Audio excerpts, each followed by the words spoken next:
Nashik road इथल्या gel road परिसरातील Pinto colony आडावमळा इथं विद्युत पोलवर दुरुस्तीचं काम सुरू असताना शॉक लागून एका विद्युत कर्मचाऱ्याचा दुर्दैवी मृत्यू झालाय, तर दुसरा कर्मचारी गंभीर जखमी झालाय।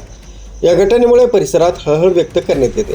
ही घटना बुधवारी दुपारी 2 वाजेच्या सुमारास घडली।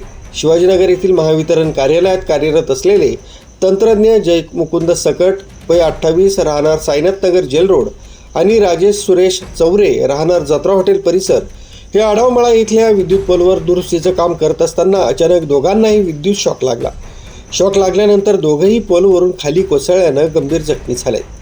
दोघांना तातडीनं उपचारासाठी रुग्णालयात दाखल करण्यात आलं, मात्र उपचारादरम्यान जय सकट यांचा मृत्यू झालाय, तर राजेश चौरे यांच्यावर खाजगी रुग्णालयात उपचार सुरू आहेत। त्यांची प्रकृती गंभीर असल्याची माहिती मिळाली।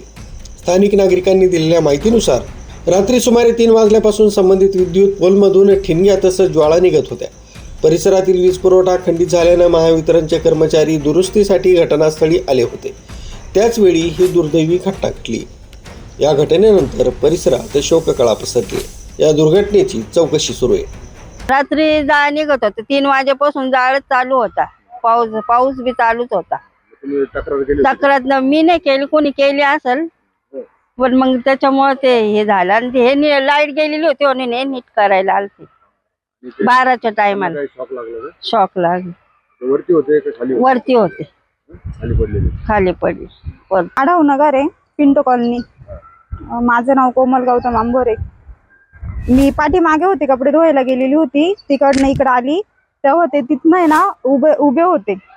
तर त्यानंतर त्यांना झटका लागला, तर ते असे झाले इकडनं या साईडनी। दुसरा झटका लागला ना, ते डायरेक्ट खाली आले। खाली आल्याच्या नंतर याला लागलं, हे जे आहे ना त्याला लागलं, त्याच्यानंतर ते इकडं पडले, असे उलटे झाले। त्यानंतर वापस झटका मारला तर त्या साईडला इथं तोंडावर पडले, तोंडावर पडून मग खाली पडले ते। मुख्य संचालक रवींद्र जाधव, लोकराज्य न्यूज, नाशिक रोड।